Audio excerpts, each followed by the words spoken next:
చంద్రబోస్ వచ్చారు. వీళ్ళందరూ ఈ టైంలో మీరు రావడం జరిగింది. ఈ స్కూల్ కూడా చక్కగా చేసి మెరిట్ స్కూల్ విద్యార్థులకి మరి భావితరాల ఒక జాతీయ నాయకులు తెలియాలి, విలువ తెలియాలని వాళ్ళందరి చేత మీరందరూ వేషధారణతో వచ్చినందుకు ముందు ఫ్యాకల్టీ మెంబర్స్కి, టీచర్స్ అందరికీ కూడా అందరూ ధన్యవాదాలు తెలియజేస్తున్నాం. మరి ఈరోజు పెద్దలు మాకందరికీ పెద్దలు ఇక్కడ మన కన్మూరు సత్యనారాయణ రాజు గారు, మన గౌరవ అధ్యక్షులు,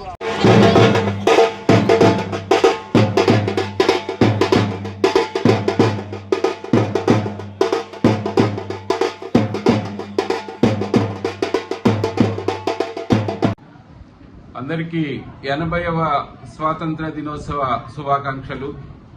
ఈ సందర్భంగా మనందరం గుర్తు చేసుకోవాల్సింది ఏంటంటే, ఈసి రోమని మనుషులు ఉంటే దేశమేగతి బాగుపడును, ఈ దేశం అంటే మట్టి కాదు, ఈ దేశం అంటే మనుషులు అన్నది. ఆ సందర్భాన్ని మనం ఎందుకు గుర్తు చేసుకోవాలని అంటే, భారతదేశం అన్నిటికంటే గొప్ప దేశం, ఒకప్పుడు చాలా ధనిక దేశం.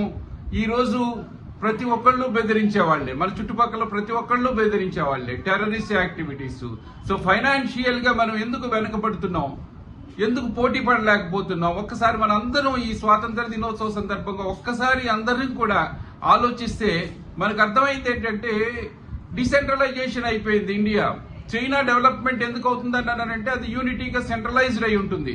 సో ఇక్కడ మనలో మనకే భేదభావాలు, విడిపోవటం, కులం పరంగా, మతం పరంగా, ప్రాంతం పరంగా, భాష పరంగా, ఇవన్నీ విడిపోతే మనం ఇంకా ఇండియాని డెవలప్ చేయగలం. అందరం కలిసి సంఘటితంగా ఉంటేనే కదా మనం డెవలప్ చేయగలం.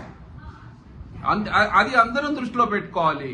భారత్ మాతాకి జై అని ఈ సందర్భంగా నినాదాలు చేయటం ఒకటే కాదు, అదొకటే సరిపోదు.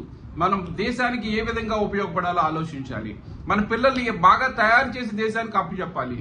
సో జంజీ అని మన పిల్లలందరూ కూడా గొప్ప ఉద్యమం చేసి ఈ మనకి పేపర్ లీకేజ్ విషయంలో ఏదో సాధించారని అన్నారు. సో కొన్ని సందర్భాల్లో అవసరమే, కానీ సో ఇక్కడ జరుగుతున్న ఇంకొక చాలా ప్రమాదకరమైన విషయం ఏంటంటే, మన దేశ ప్రధానిని మనమే విమర్శిస్తామా, మనమే ఏం కావాలంటే అది మాట్లాడతామా?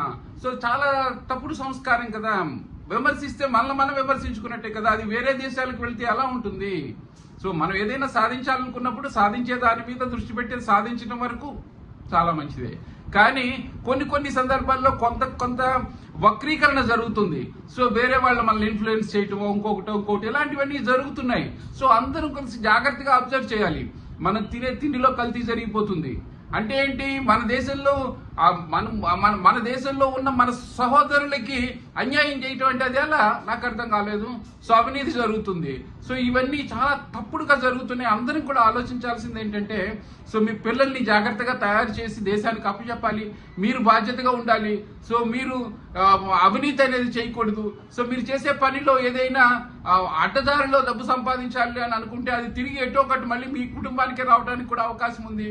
సో ప్లాస్టిక్ ఎంత భయంకరంగా తయారై మన దేశాన్ని నాశనం చేస్తుంది. సో ఈ పక్క దేశాల వాళ్ళు ఎంత బెదిరిస్తున్నారు, టెర్రరిజం ఎంత వస్తుంది. మన దేశంలోనే ఉండి మన దేశాన్ని విమర్శించే సంస్కృతి అక్కడక్కడ కనిపించినప్పుడు ఎంత బాధ అనిపిస్తుంది. సో మనందరం కూడా సహోదరులా ఉందాం, బాయి ఇలా కలుద్దాం. సో ఏమైనా భేదభావాలు ఉన్నా ఒకళ్ళు మాట్లాడుకుని అర్థం చేసుకుందాం. అందరం సంఘటితంగా ఉందాం. 81వ స్వాతంత్ర దినోత్సవ సంబరాల వేళ నెక్స్ట్ ఇయర్ మనం చేసుకునే ఆ సందర్భానికి చాలా మార్పుని మనం తీసుకొద్దాం. అందరూ దీనికి నడుం బిగిద్దాం. భారత్ మాతాకి జై.